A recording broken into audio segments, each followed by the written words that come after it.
Brad, here's the scenario. You are stuck on a desert island. It's you and let's say 5 of your best cartooning friends, right? They've got to be cartoonists for this scenario. They've got to be cartoonists. You and your best 5 cartoonist friends, right? Right. But also washed up on this desert island. Oh, look at that. It's The Rock. It's Dwayne The Rock Johnson, right? Yeah. Okay, so now here's my question to you. Do you automatically see that The Rock is now in charge of the island? Or do you somehow try to establish democracy between these 6 adults? Well, listen, the default has to be give The Rock dominance, because I've worked with cartoonists before. Trying to get them to agree on anything is a lost cause. So democracy is not going to work. It's going to have to be an authoritarian government. We're just going to have to hope that The Rock is benevolent. So where The Rock says search for water, Brad Geiger's going to search for water. I'm going to search for that water. You better believe it. When The Rock divvies up fishing duties, Brad's like, I'm on it, sir. Yes, sir. Yes. And by the way, how interesting that The Rock is joining into into this desert island. It seems like he's in a new movie every other month. It's like, oh my God, it's amazing. It's like somebody's got to hide that guy's keys.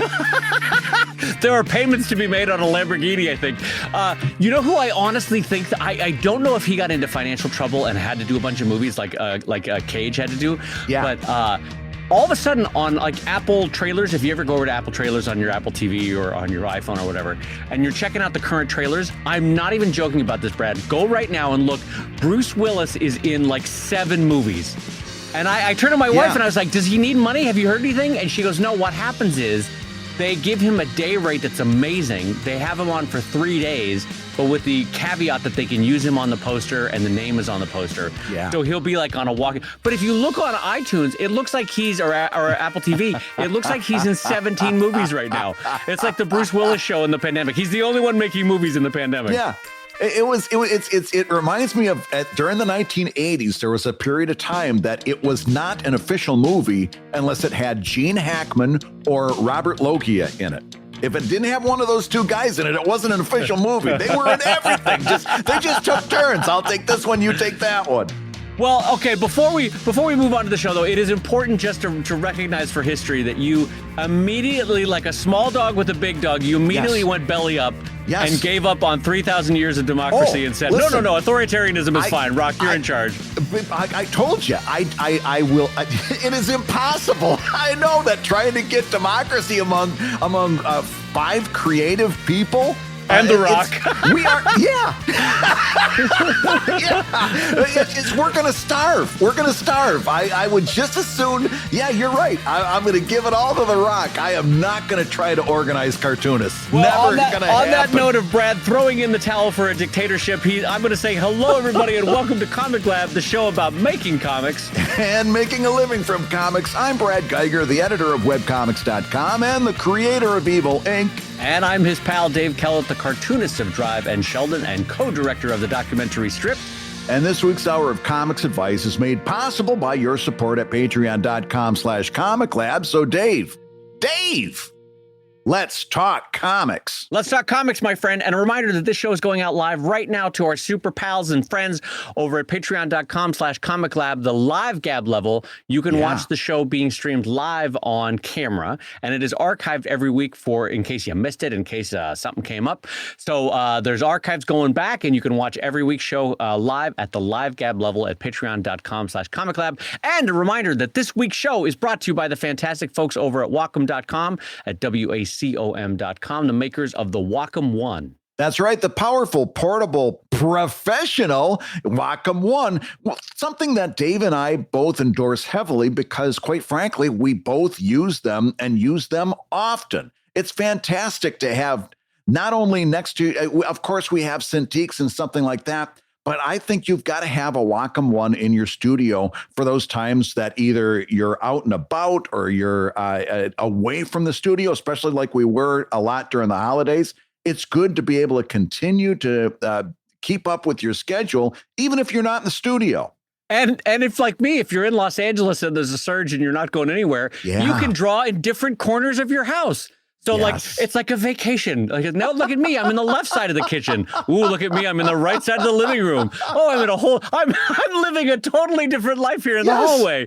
And with the Wacom one, you can do that. Now I know why they call it a love seat. I love this seat.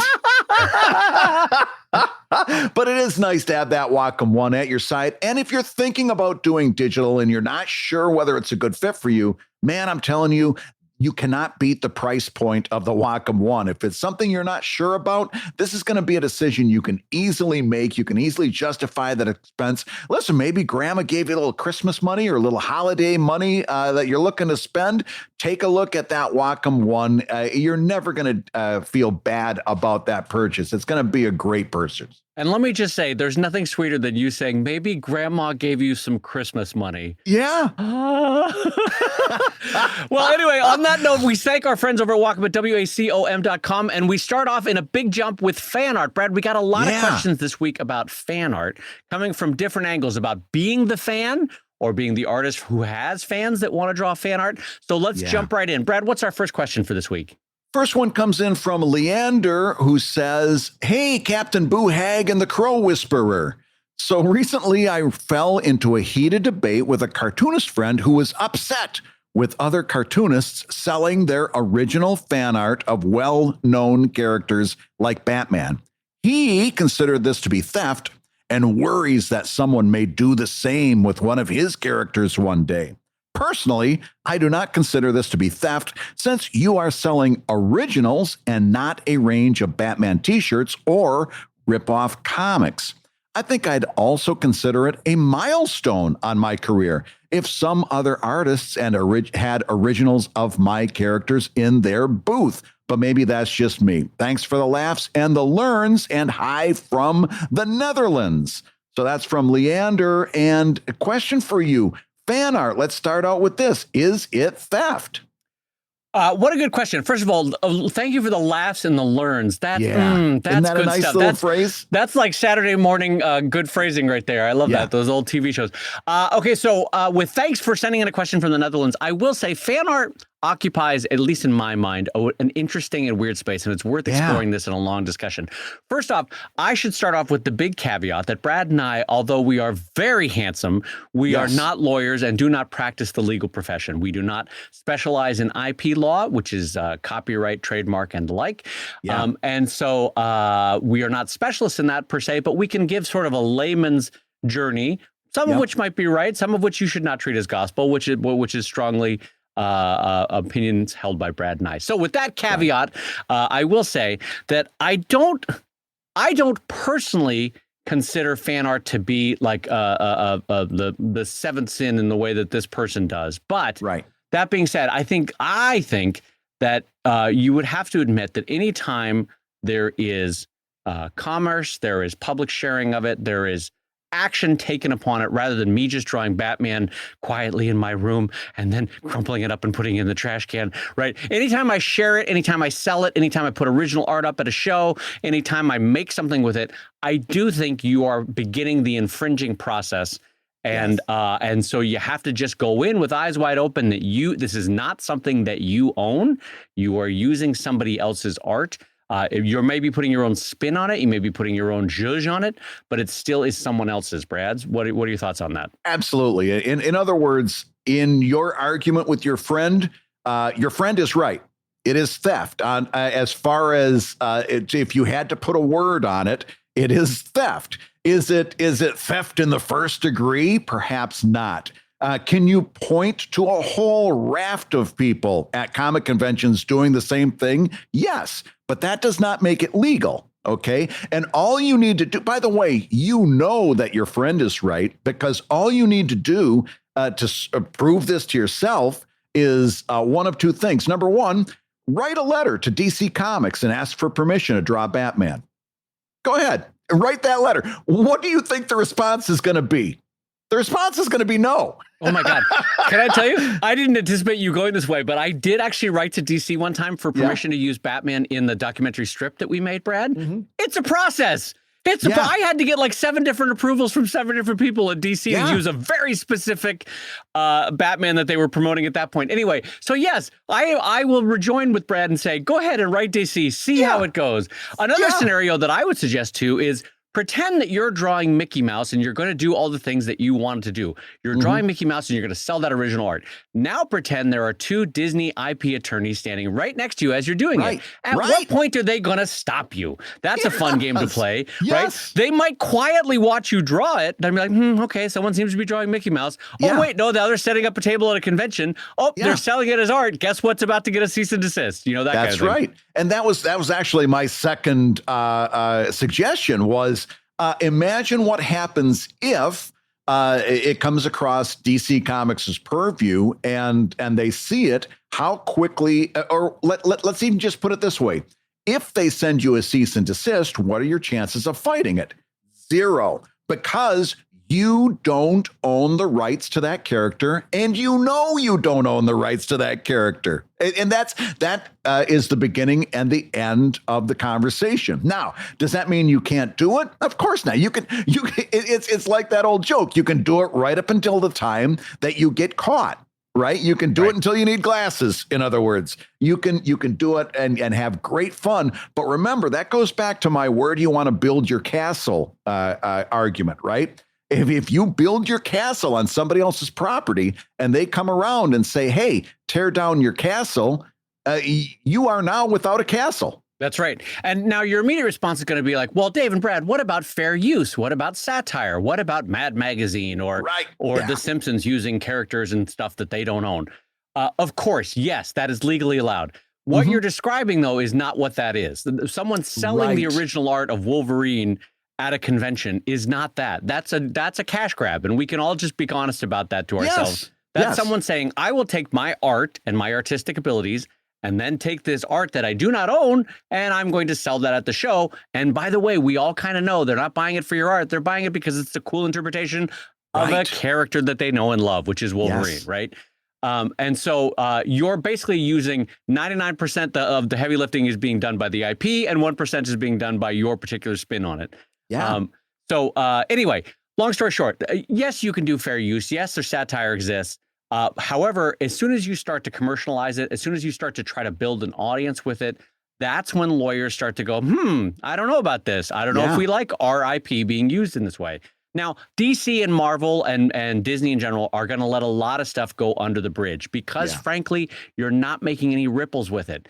And so if they chased every small mouse in the castle, they'd get nothing done, you know? Right. That was a mixing of metaphors that I did not intend. I like that we brought the castle forward. Yeah, I like that. But anyway, as soon as you start making ripples with it, or even if it comes to your attention in a blatant way as they're walking the floor of a convention, they're going to ask you to stop it right there, you know? And I've seen that done. I've seen the DC lawyers walk around doing it, issuing little C's and D's on the spot. Absolutely. C's and D's. We've got another question that I want to continue the conversation. Here's another question about fan art.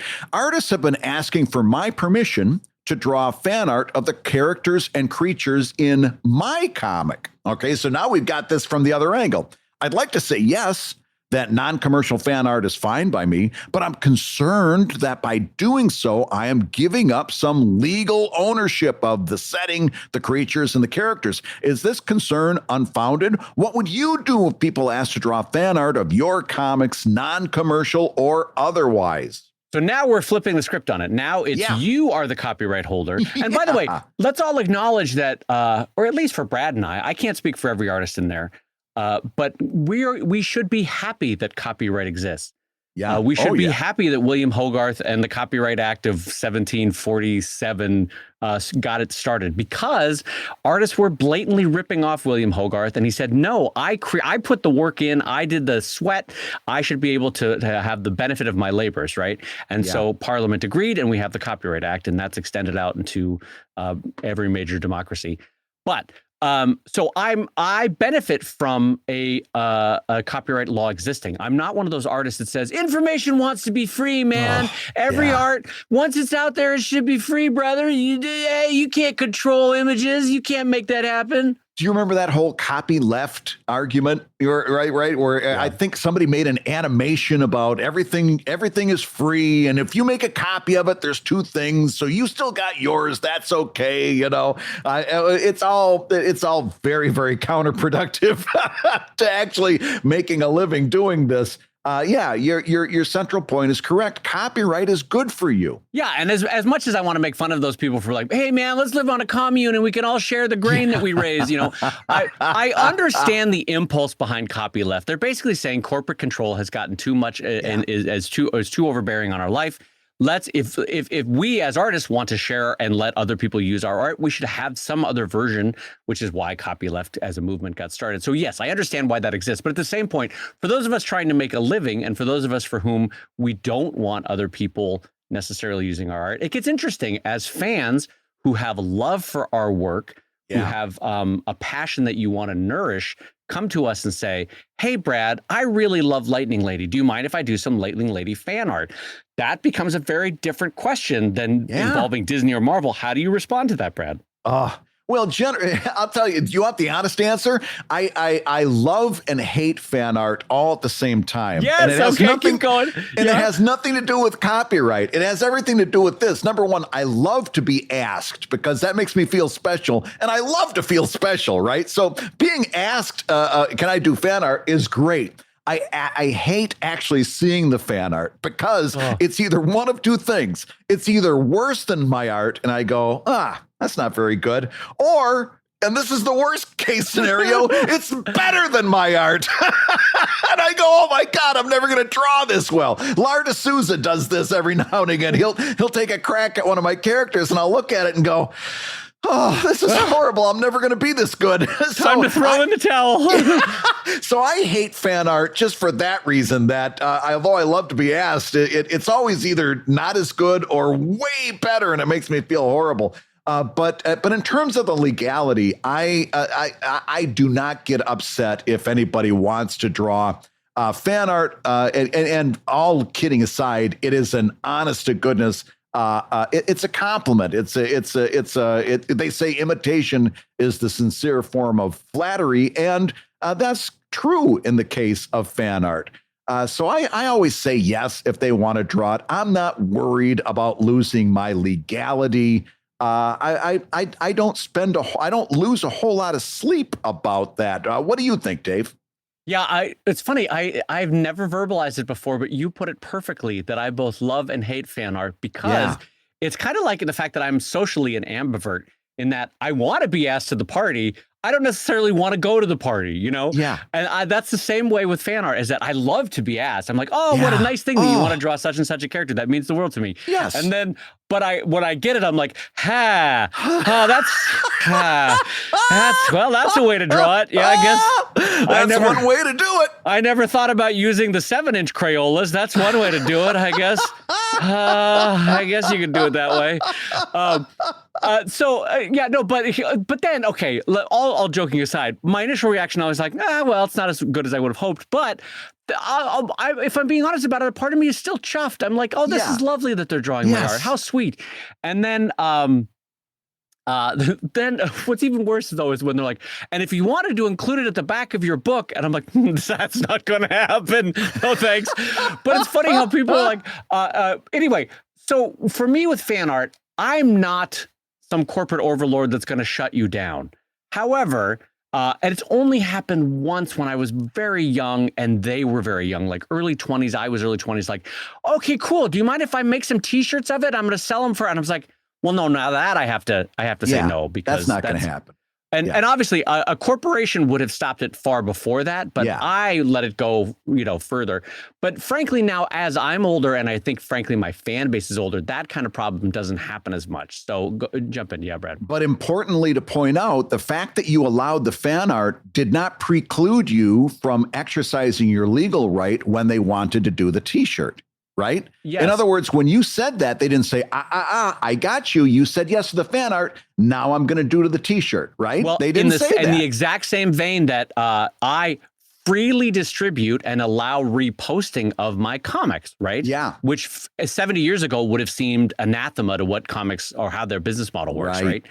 So I allow my comics to be distributed freely. Does that mean that a textbook publisher can take one of my comics and freely put it into one of their textbooks? No, obviously. Of course not. I have the point. I have the choice as the copyright holder at that point to be like, no, you're going to pay me $800 for the use of that comic in your textbook, right? Right. And I do. And so just because I allow certain actions doesn't necessarily preclude, like as Brad says, that I can't shut it down at a further point. Now, a slight differentiation is copyright and trademark proactive protection, which a lot of lawyers, especially with trademark, would say you have to take an active stance in protecting it if you're going to establish for the court that you have been a worthy steward of the trademark, per se, which is a little bit different than a copyright. Right. You do have to be a little bit more actively the steward protecting trademark in the market so that it doesn't accidentally get used or used wrong or you present it incorrectly. That has to be dealt with a little bit different than copyright. But I will agree with Brad that you can allow it up to a certain point and then shut it down at a certain point because it is still your right to make copies of that or not to make copies of that thing, right? So if someone suddenly says, I want to make copies of it on a T-shirt, you go, no, you do not have the right to make that copy. Right. Well, that's what I see happening an awful lot of times is somebody says, well, listen, I got shut down by an IP holder, so now I feel I've got to shut other people down. And I never know, and I could be wrong about that, but my guess is always that it kind of happened like this. The IP holder went to the person and said, listen, if it was up to us, we'd let you do this thing, but we can't, so we got to shut you down, right?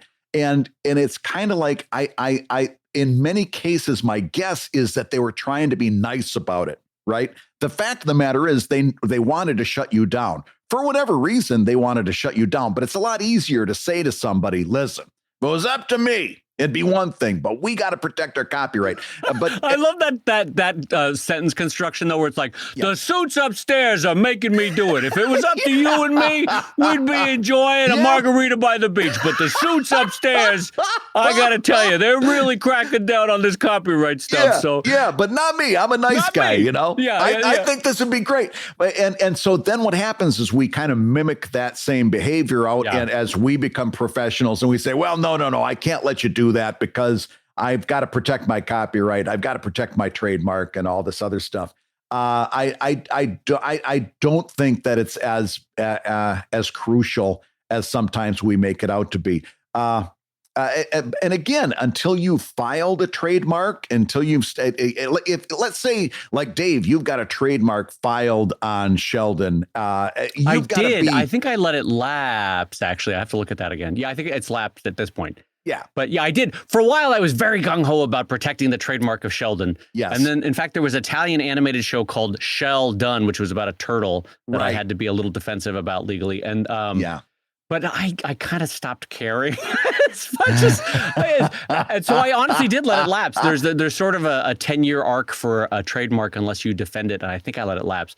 I haven't looked at it in a long time, but yes, at one point I did go through a very expensive filing for a trademark. And remember, a copyright is on the visuals. Trademark is on the word or logo design around the word or a mark that you were using in trade. So think of the Nike swoosh, think of the word Nike, think of Coca-Cola or that banding that Coca-Cola has. All of those are trademark filings, which are marks being used in the buying and selling of goods for the identification of that brand, right? Or that thing.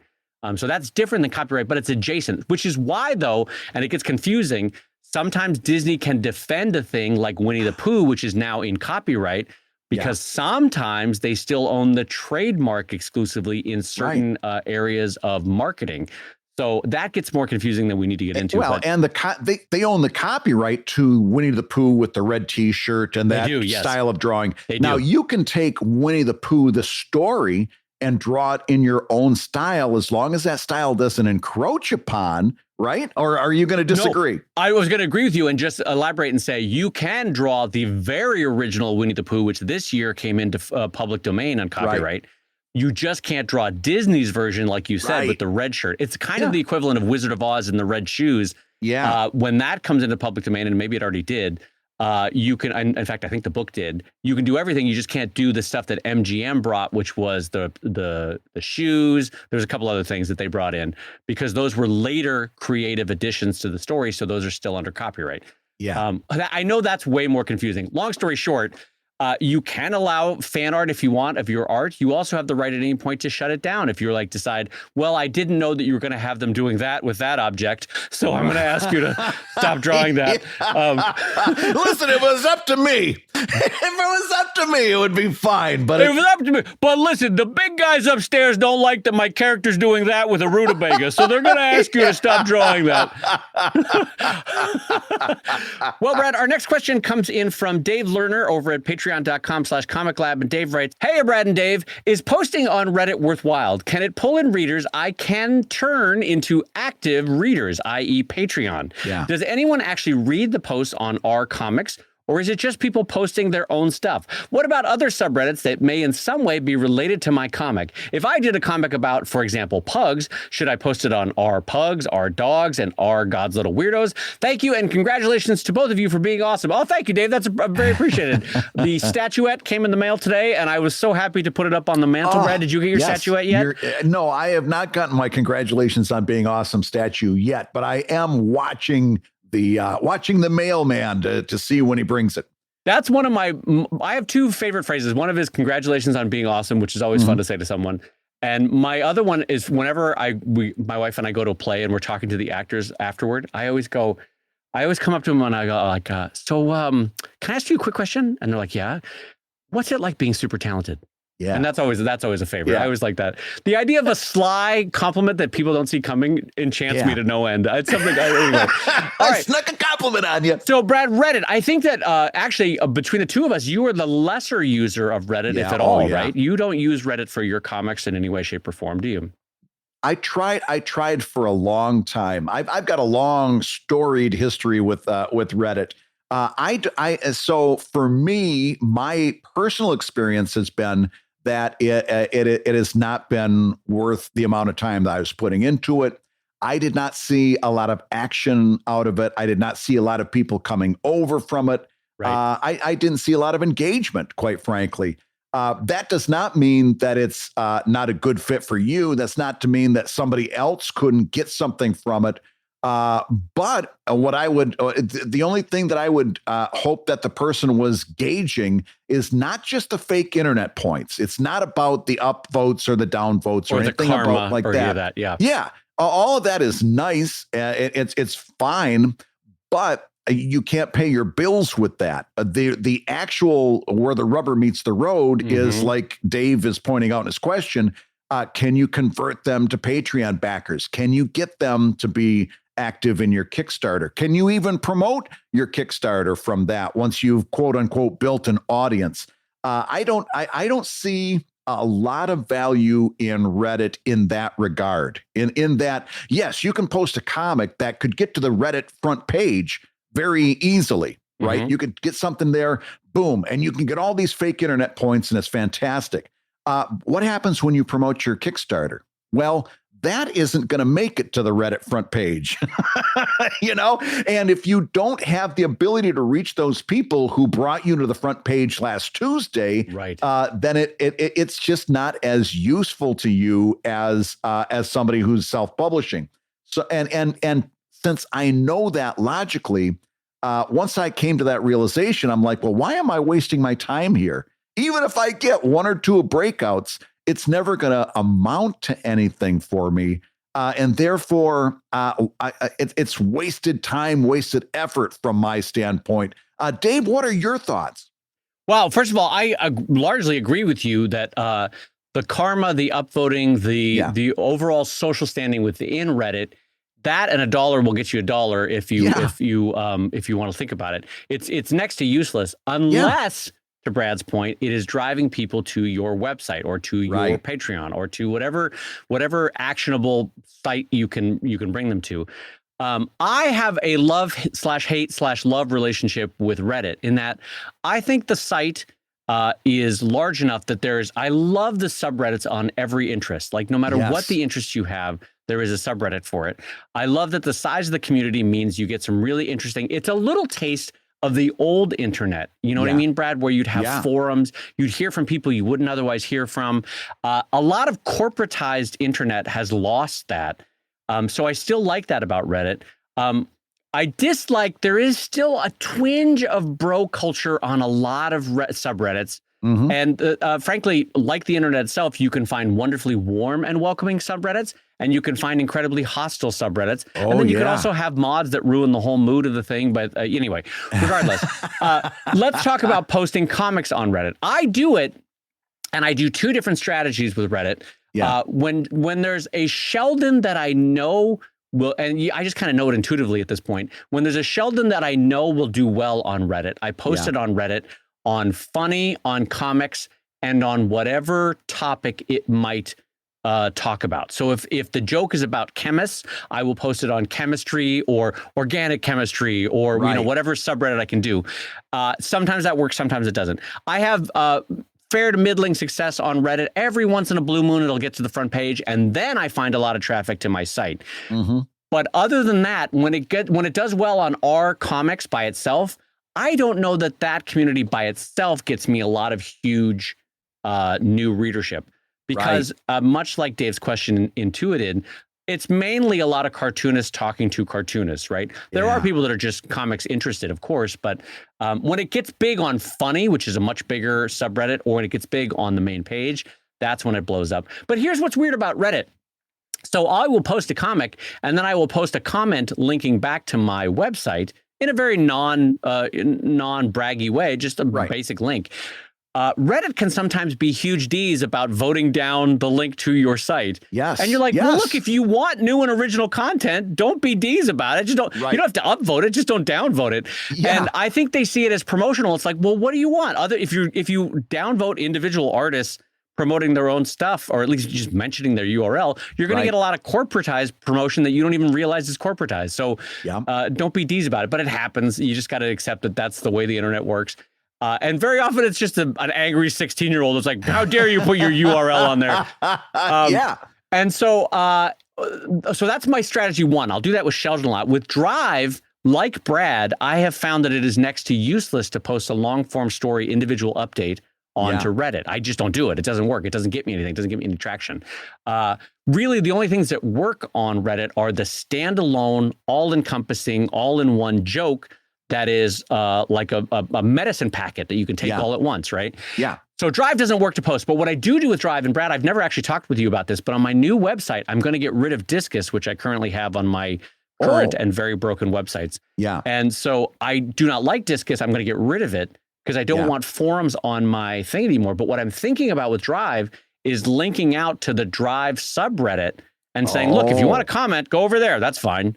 Yeah, what are your thoughts on that? All the conversation going on there. Yeah. So it could be conceivably standalone. It's fine. It can live on its own. I don't have to moderate it per se. Someone can take care of it. I mean, although I think I am the moderator on one. But anyway, what are your thoughts about that? About moving it to Reddit and just letting it live there? Because there's going to be people when I put the new site up, they're going to say, I miss comments. My comments are important, and the world needs to see them. And I can just say, go to Reddit. You know. And Reddit has a Reddit is tailor made for something like this, in that it's got the threaded conversation. It very much is kind of a really good selection for that. Yeah.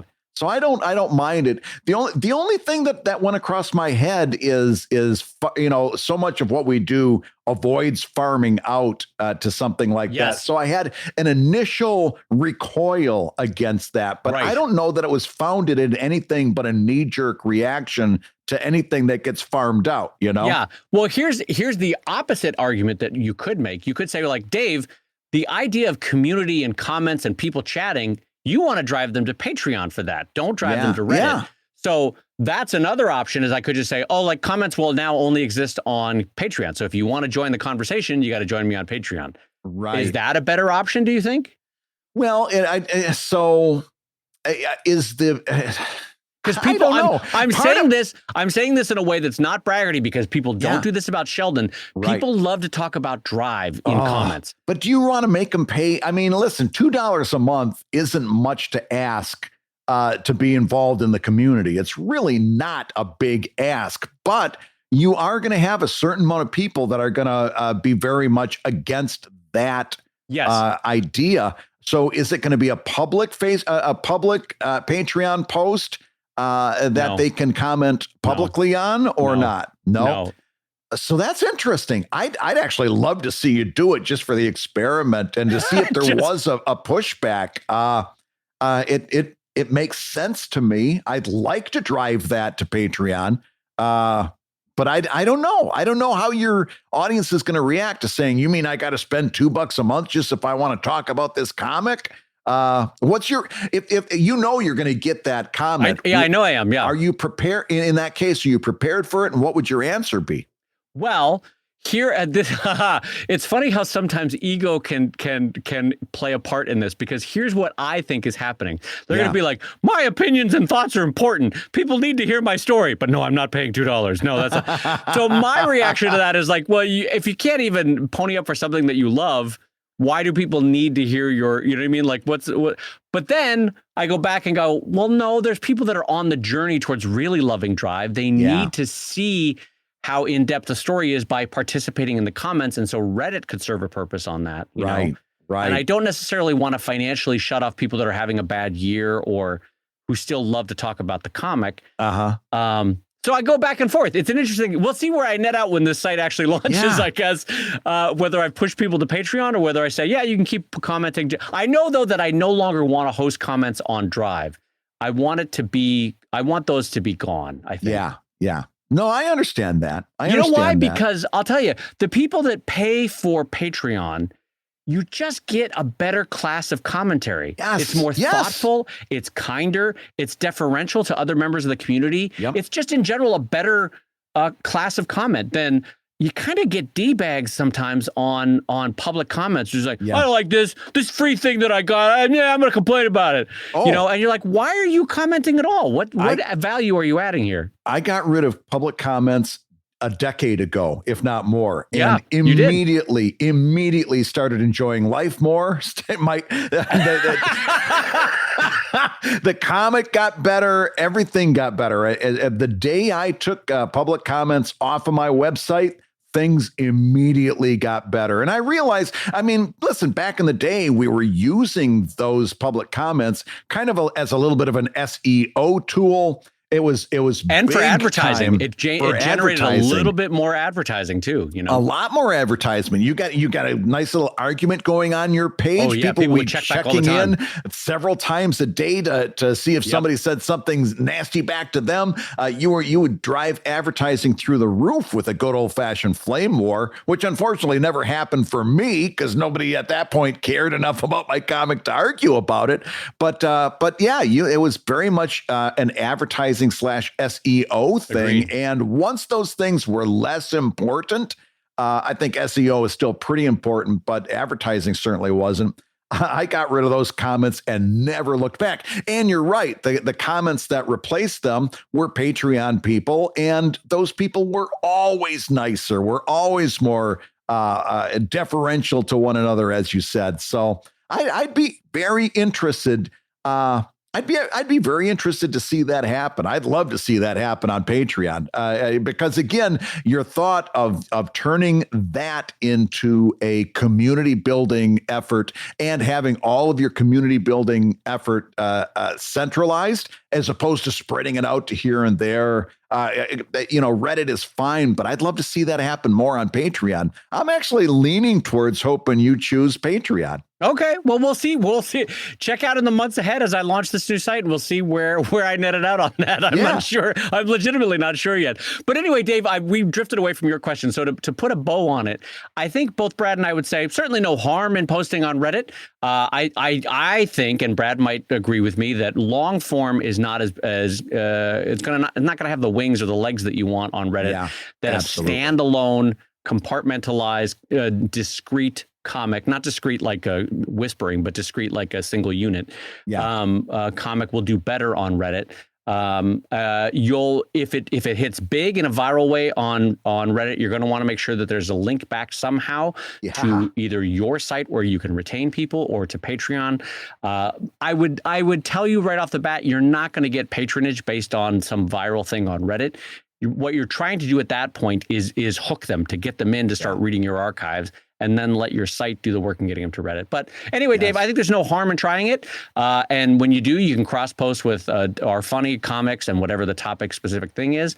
Know, though, that when I do topic-specific things, I always prepare myself that half of them are going to get taken down right away because they have a no images rule or a no comics rule. Some mods, if it's very like, history about ancient Greek, they don't want to see any kind of comics. We don't have fun here in the ancient Greek subreddit. We only believe in conversations here. Yeah, this is pure hard documents only. We don't have fun. Listen, Dave, here at GreekHistory.r/r, if it was up to me, I would let you have that comic because I like a good cartoon. But the boys upstairs, Brad. It was up to me. Yeah, I'd say okay. Here's but the way it ain't up to me. In my mind, I always like to, I do this more often than I shouldn't. I always project a fake life onto when some mod on subreddit shuts me down. I'm always like, no, my wife Margaret left me, and because of that, we're not going to have any fun on the ancient Greek subreddit. I am so angry.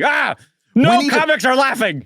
We need to talk about that sometime because as creative people, we see life through narrative. So where somebody else says, oh, my comic got taken down, it must not just been appropriate. You and I see a narrative there. We do and see what a it narrative. is this person hates me. This person must very much hate. This person is a horrible person. And you build a whole, I do that on the road. If somebody cuts me off in traffic, it's like I have a whole narrative about that person now. Yeah. Sometimes it's not the best way to be. Sometimes you need to be a little non-narrative. As someone who creates stories, though, I also do this, and my father-in-law hates it. When I'm driving with him, God bless him, he's a very angry driver. Like, he's like, this person, right? But I always do this, and he's like, damn it, don't do that. Because I was like, someone cuts him off, and he'll go, damn it, they cut me off. And I'll go, you know what, though? Their kid is sick, and they're trying to get to the hospital. And in the meantime, their job is on the line, and they don't really know which way to go. Do they accept the promotion, or do they take the whole family and move to Austin? He's like, stop giving them a backstory, damn it. They just cut me off in traffic. And I'm like, it's more fun. It also makes you more sympathetic as a person. You imagine what they're going through. But he's like, God damn it, stop giving them a backstory. I've heard of a backseat driver, but I've never heard of a backstory driver. Hey, if you're listening while you work, take a minute to stand and stretch. And while you're doing that, we're going to tell you why you should join us on Patreon. When you do, you're going to get hours and hours of podcasts that we've recorded just for backers. And exclusive Patreon posts that go even deeper on ComicLab topics. And access to our exclusive Discord server, which is a thriving community of professional cartoonists. So you can support the show you love and get tons of actionable resources for your own cartooning. And listen, if you can't swing a pledge this month, we get it. No worries. Yeah, listen, you can still support the show by rating us wherever you get your podcasts. Just leave a 5-star review and a few kind words. That, along with mentions on social media, is incredibly helpful. Now, everybody, let's talk comics. All right, Brad. Well, we got another question coming in at patreon.com/ComicLab, and this is coming in from Son of Wits. We didn't actually get a question from Wits. We got it from the Son of Wits. Son of Wits. Who's taking over in the long story tradition of Wits, their father. And so this is the Son of Wits. And Son of Wits writes, hi, Brad and Dave. My collaborators and I get so much out of the show. Thanks. It really helped us out. And here I am. What nice words. And I'm making a joke about the Wits and the Son of Wits. Often you have suggested... That makes you a half-wits. Hey, bada bing, bada bang. Often you have suggested making PDF collections of the webcomic archives to patrons. When you release these ebooks or PDFs to your patrons, are you branding them under a publisher imprint? Do you get ISBN numbers for such things? We have a webcomic and are not yet looking to self-publish it as a book. We want a publisher, so there is no imprint to publish them under. If we were to make these, how should we approach this aspect? Does it matter? I'm also concerned about how it might look to potential publishers to see these PDFs out there in the wild with some bogus publishing imprint branding. Do you have any insight to share on this, Brad? Let's hear what you got to say about ebooks, PDFs, making them, sharing them, and their impact on a potential sale to a publishing house. Yeah, well, so if you look at your own publishing imprint as a bogus publishing imprint, you're probably not cut out for self-publishing. That's the wrong attitude, my friend. That's a very Ziggy attitude to your own self. I'm a self-publisher. I'm Ziggy. Yeah, this has been Ziggy. But no, I think if you are looking to take it to a publisher, then you do want to limit the amount of outward publishing that you're doing. And that would include ebooks and e-comics, because publishers don't want that. That's going to make them a little bit skittish towards taking that on. They're going to want as much ownership as they can get.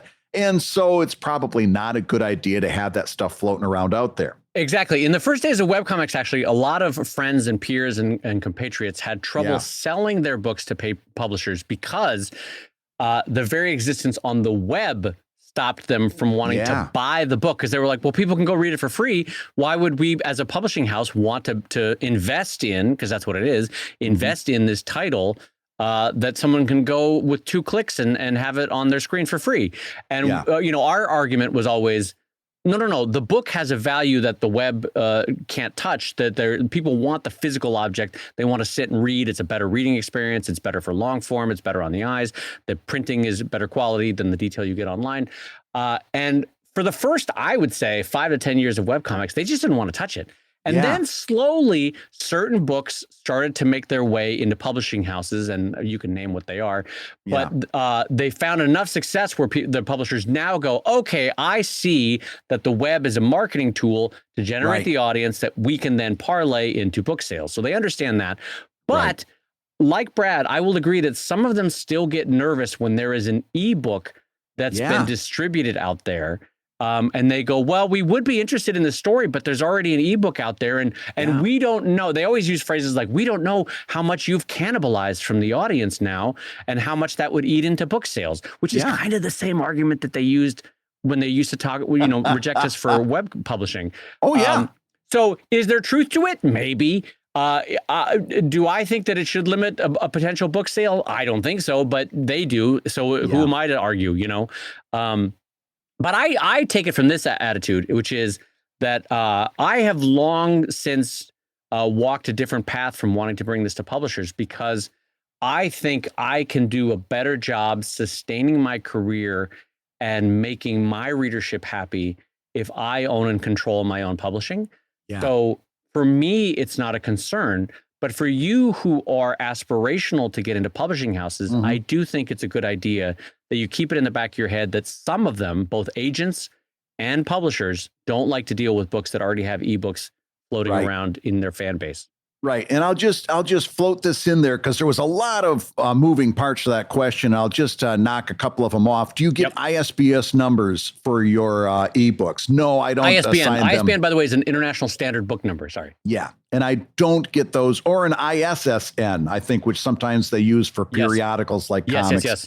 I do my PDFs as DRM free PDFs, and that means digital rights management free. So basically, it's just a PDF. You download it, now you got it. Go nuts. I don't do a whole lot of rights management because, frankly, it's a whole lot of work for very little gain. So no, I don't put an ISBN number. Do they have a bogus publisher imprint? Yes, I have a publisher imprint that I've used called Greystone In Comics. And anytime I put out an ebook, it has a little Greystone In Comics bogus publisher imprint on it. And yeah, that's called doing business. That's called self-publishing, and it's not bogus. But as a matter of fact, it is important because that becomes branding, and that lets people know that these are things that you are doing. But no, I don't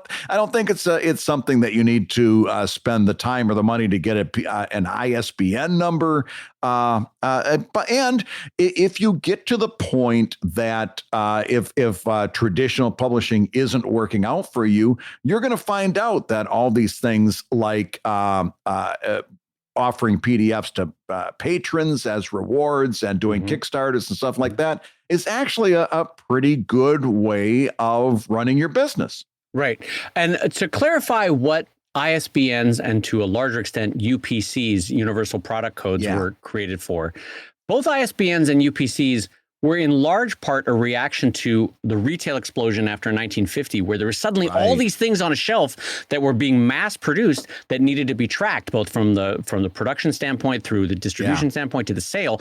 And so a lot of things like ISBNs and UPCs exist for the quick distinguishing between products at the point of sale, or in cataloging, or in what do you do when you count books? What the hell is that called, Brad? Inventory. Inventory. Oh my God.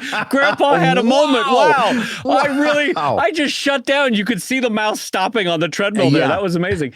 Inventory, stuff like that. And so for you, I, and Brad, it's not as critical. Do I still do it? Yes, because occasionally my books will end up in comic book shops and in bookstores and on Amazon. So I do, for physical books, I do an ISBN and a UPC. But I've stopped doing things like Library of Congress numbers, which are a totally separate filing that basically you submit a copy to the U.S. Library of Congress.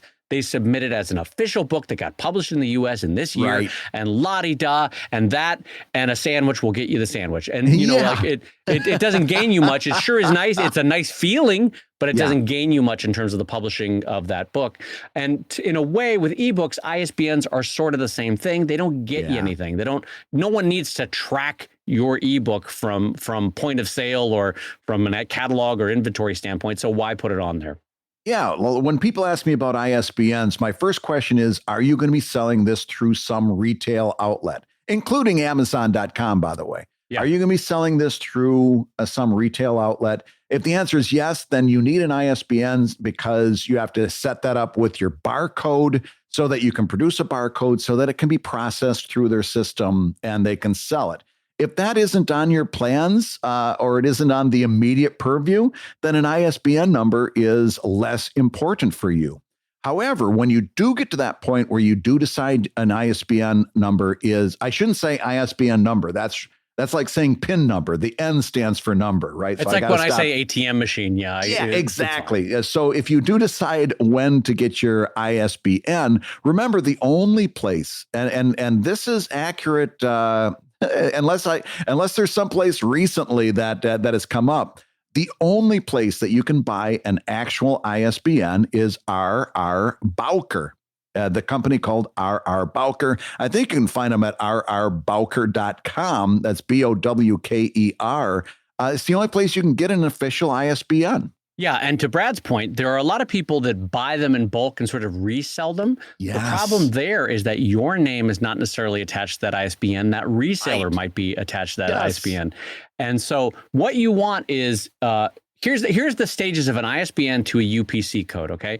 You buy the ISBN, which is an individual code that you will assign through processes at R.R. Bowker to that book permanently. So worldwide, that number will always be associated with your book, right? Then you'll take that ISBN number and you'll generate a UPC code, which is I think the current one is Booklan EAN 13. And that's a lot of stuff that you don't need to know. That basically says it becomes a UPC code with enough digits that it includes both the ISBN and the price code. So when you're scanned at a bookstore or on Amazon, they know what the book is and how much it costs, right? And so those two numbers together, if you're doing trade, that identifies the book in a quick, easy scan. But to Brad's point, you want to go through the official source. Don't go through resellers. Don't buy it through a third party. You want to own, and usually you have to buy them in a pack of 10, I think. Yep. The only exception, and I was just checking this, it still exists, CreateSpace. Somebody pushed back and said, no, CreateSpace, you can get an official ISBN, which is also, obviously an Amazon company. And I checked it out, and it was true at that point. I haven't checked it out in a good 5 or 6 years, but I did check it out at one point. You could get an official ISBN through CreateSpace. That's the only exception to the rule that I know of. Yeah. And so for an ebook, what do you need to do? Do you need to do an ISBN? No, you don't. Do you need to do UPC code? Obviously not. It's not for scanning. Do you need to do a Library of Congress number? I wouldn't think so. You can if you want. Do you need to put your copyright notice on there? Yes, you should put a copyright notice on an ebook. It's a significant standalone chunk of work that you want to claim copyright year and author and all that sort of stuff on there. So you want to do that. But as for the other stuff, I don't think so. And then again, if you do want to have aspirations for a publisher, just be wary that some of them still see it as a negative mark if it's had widely distributed ebooks and the like that would impinge upon their future sales. But good luck with it. I think you're going to knock it out of the park. Absolutely. So, Dave, here's another question that's come in, and this one's about Tumblr. We're going to go from Reddit to Tumblr here. This person says, hey, should I let my Tumblr account die? I've been stalled at 2,000 followers since the not safe for work ban. And this person says, by the way, I don't do not safe for work content, but ever since the ban, everybody or huge amounts of people left Tumblr, and that affected this person's ability to do outreach. So he says, despite not doing not safe for work content, I've stalled out at 2,000 followers. It does not appear to be growing. The engagement I do get is the same 10 to 15 persons, and all the creators I follow have long abandoned Tumblr for greener pastures. This person is asking Dave Kellett, should they let their Tumblr account die? Well, a question often reveals the answer, and I think they know the answer already in that question. So I will say this. If you work long enough online, there are the walled gardens that inevitably die, and Brad and I have had them that at one point were worthwhile for you to invest in. They were worthwhile your time and your effort. But something happens in the market. Either they go belly up, or the market decides that they don't want to use them anymore, or the user base just decides to move on. And that's what's happened with Tumblr. I was never a Tumblr user, but occasionally would pop over. I don't know that I've gone in 4 years or so to Tumblr. I can't think of when I last went, or when an article or a link brought me to a Tumblr page. In fact, I'm more often surprised when a link brings me there. I'm like, really? This still exists? Yeah, it's kind of like finding a MyJournal page or MySpace page or LiveJournal or something. I think it's gone the way of the dodo. Its market value reflects that, and I don't think from a cartoonist perspective it's worth continuing on. Brad, how about you? I agree 100%. If the people aren't there, you're not getting the effects that you want. You're not getting the engagement. Then it's time to move someplace else and fish in better waters. I mean, listen, I say this with any social media. I say this with Twitter, with Instagram, Facebook. I say the whole thing. At some point, I advise a two-step process. First step is, and a lot of us skip this step. First step is consider this. Is it me? Is it something I'm doing? Or is there somebody else having, is there another technique I could use, another process that's getting better engagement? Do I need to change up my approach? Because I always try to figure, like when I'm trying to decide on Reddit, when I was deciding, should I continue doing this?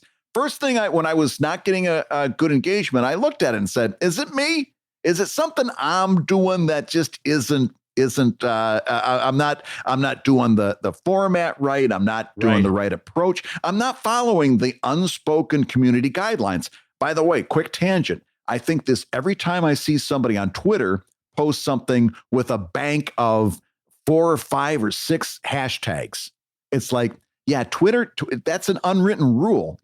As soon as we see a whole bank of hashtags, your tweet is suspect and we're going to go right past it. That's like an unwritten community guideline. It's like, nobody wants that. Right. So I first do a self check. Is it me? Am I doing something that I could be doing better? If I could be doing something better, then I adjust and then readdress.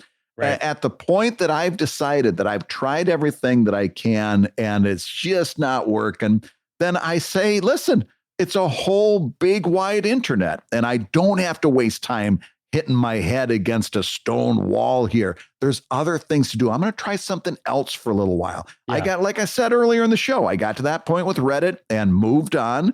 I've way scaled back on the outreach that I did on Instagram because I've decided, listen, I've done all the things. I've tried all the approaches. It's just a very zero sum game for me. So I moved on. Wait. Does that mean that we've stopped the thirst trap videos for Brad Geiger? I still do the thirst trap videos. I will always do the thirst trap videos. You just mainly you got to go to TikTok to find them. You got to if you want to see Good thirst trap. Did you get the mesh tank top that I sent you? Did that arrive? Have you used it yet?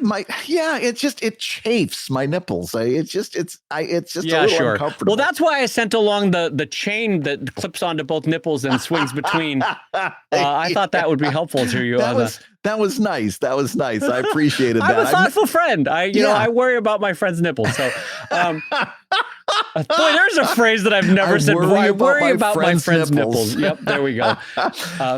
Yeah, but I agree with Brad that it's a constant evaluation of, is it working for me? Is it worth it?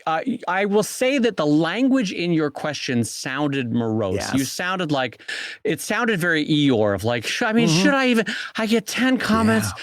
There's no one there anymore. They've all left. It's tumbleweeds. I can feel it in your question that you know that it's time to move on. And so if you're looking for permission, yes, you have permission. Yep. Let Tumblr go the way of the dodo and move on to greener pastures, my friend.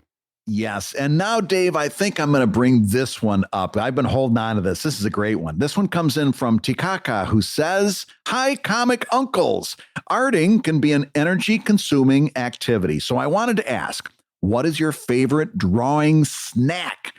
Simply coffee or tea, or do you have a snack you like to munch on to keep those creative gears going? This podcast is like a gift every week, so I wish the best gifts for your holiday and New Year too. Thank you." Oh, David, that's incredibly nice sign off. Thank you for that. That's very nice of you. Wonderful. So, Dave, let's talk food. What do you got in the studio today?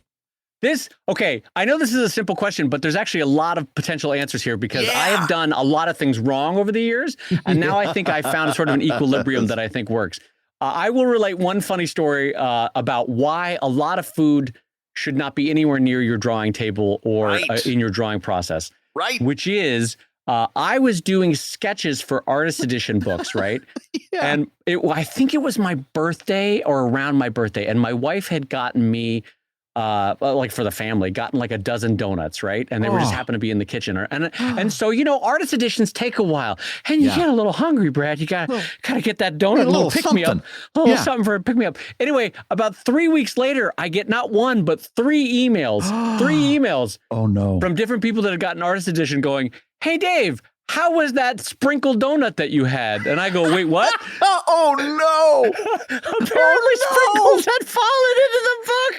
Oh. And boy, is there anything less professional than a cartoonist that gets sprinkles from their donut in the book that they're sketching?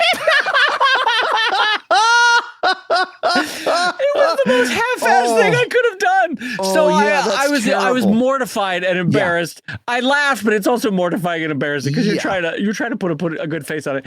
Anyway, I have learned over the years to avoid any finger foods that flake, that break off, that crumble, that have a dust, right? And in general, if I'm going to take a break for food, I will step away from my desk, eat, and then come back and wash my hands beforehand, because especially with original art, you all know that any kind of oil on a Bristol paper or a vellum paper, it just picks it right up, and it looks really unprofessional. And I pride myself on incredibly clean originals. And so long time ago, I mean, we're talking 18, 20 years ago, I gave up on having food. I do, though, still have coffee and water at my desk, which I keep anywhere but above my art. I've learned that the hard way, too. Keep it below. Keep it below that surface. To the side. Yes, exactly. Or on a different surface entirely. Do not share the same surface with your art. Brad, what are your thoughts about snacks? Yeah, I agree. I try not to have snacks in the studio at all. I've got a little refrigerator. I bring in my lunch so I can heat up my lunch. I have sodas and stuff that I always try to keep, again, on a different surface, and keep it away from your electronics, keep it away from your drawing board, all of those things. But I try not to have snacks in the studio because I found out through trial and trial again, is that if I have, for example, I love those Starburst minis, the little miniature Starburst. Oh, do you really? You love those? Okay. It's a texture thing. I love the texture. The taste. Well, now let me ask you about Starburst. Which color is your favorite? Is it pink, the pinkish red one? I like pink, red, yellow. I like them all. I got to be honest with you. You're like, I celebrate the whole collection. But no, it goes beyond that. It's really not so much about flavor. I really love the texture, like the biting in, the resistance. I like the texture. Oh, are you a teeth clencher? You would not believe the teeth clenching I Do can you? do. Oh yeah. Do you grind at night? Do you grind? Oh yeah. I'm the only person you know with clenched hair. I'm very, yeah. When I can grind. I can make the teeth. I can make the windows rattle with my teeth grinding. Yeah, my wife hates. I mean, let me build off that because in terms of like your anxiety enjoys the slow bite down of a starburst. Yeah. I will say this about my own anxiety, especially in the last 3 years of the pandemic, is that I have the potential to eat my feelings, no problem at all, like no questions asked. And if I bring snacks into the studio, what happens is I get into, I don't remember the word for it. There's a word, not a Zen state, but a state when you're drawing art where you're not really present.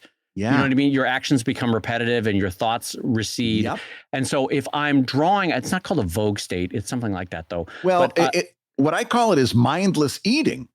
Oh yeah, right? Well that's the problem is that if there's M&Ms next to me, I'll look up from a finished comic and I'll be like, well, holy shit, all the M&Ms are gone. Yeah. And so I've got to be careful because I will just mindlessly eat while I'm drawing because I'm not mentally present and I'm not paying attention to what I'm doing. Well, yeah, that's where I was going with the Starburst is that I love those Starburst. If I have a bag of them, then I will eat an entire bag of Starburst minis in the course of a day. Yeah. Right? Yeah, they'll just be gone. And then I'll have an upset stomach and sit there and wonder why that happened like a dummy. So I realized I can't have that stuff in the studio. Or if I do, I'll bring it in very small amounts. Like I'll take a bag at home, dump a little bit into a Tupperware, right? So that, because I know if any amount that I bring into the studio, I'm going to eat. Right. So I can bring it in, but in very small amounts if I'm going to have a snack, and that's fine. But I can't have anything sitting there because I'm just going to eat it. Coffee, I have 1 cup of coffee in the morning and that's it. I've got a Keurig thing back there that I inherited from somebody. I don't ever use it. You know, I have water and stuff like that every now and a couple of sodas.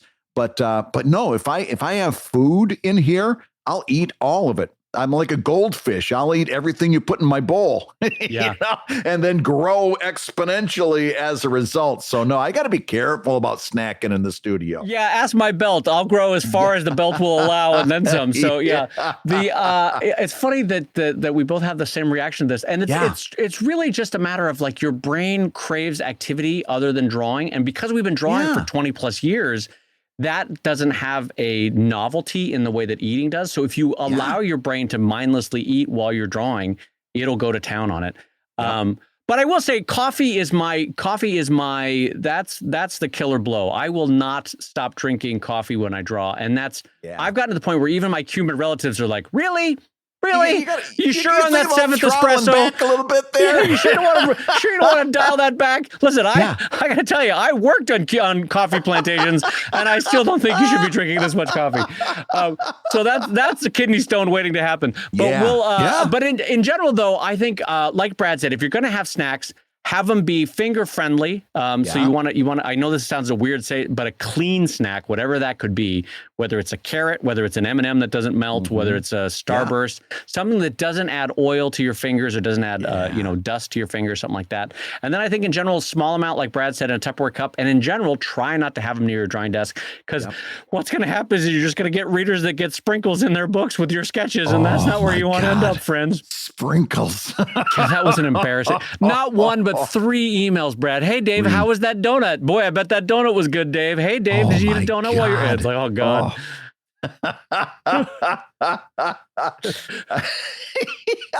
I'm trying to imagine if I open up a book and sprinkles fall out. I know. How freaking unprofessional does that look, though? It's just like, oh boy, I wonder what Dave sketched it. Blink, blink, blink, blink, blink. Couple of sprinkles fall into your lap. Yeah. It's like, oh gosh, and you wonder whether that's built in, whether that was intentional or not. But listen, I'll tell you one thing that is built in is your enjoyment of ComicLab, the show about making comics and making a living from comics. And I'll tell you who always sprinkles in the fun. It's your host, my friend, Brad Geiger, the editor of webcomics.com and the creator of Evil Inc. at evil-comic.com. I was looking for the transition there and I couldn't find it. I was thinking donut hole and a-hole. You got the better transition this week. And my friend Dave Kellett, the co-director of the comics documentary Stripped and the cartoonist of Sheldon at sheldoncomics.com and Drive at drivecomic.com. And don't forget that Brad's brain thought that a good transition from donuts would be to say the word a-hole. Don't know what that means. The Comic Lab theme song is used with permission from Andy Creighton at theworldrecord.net. And this episode was edited by Matt Woodard of Woodsong Productions over at www.woodsong.media. Because they both have a hole. Okay, don't try to walk that back. Your brain made a weird connection. If you love Comic Lab, you can rate and review the show on Apple Podcasts. Don't forget to give us a good review on Spotify as well, and you may hear your review featured on a future episode. And Comic Lab is made possible by your support on patreon.com/comiclab. So we'll go ahead and say that twice, patreon.com/Dunkin' Donuts.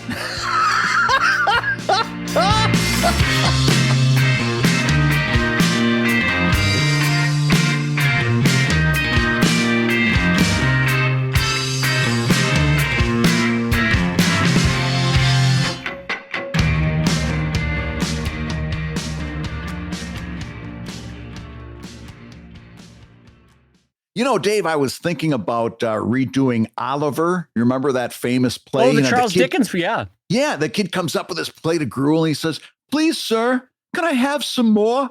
Oh, you know what, pal? I would love to give you some soup. You would love this gruel, but the boys upstairs, the suits in the A suite, they really are not letting me do any more than one bowl per kid. Sorry, that's all the gruel. You know, I would love to do it. I would help you out if I could, but the boys upstairs, that's all I can do. You put a pinstripe on somebody, suddenly they say no more soup. Sorry about that, kid. I love this idea. We'll call it Gruel and Unusual Punishment. Well, I guess that's the blow we're going out on, everybody. That's the blow we're going out on.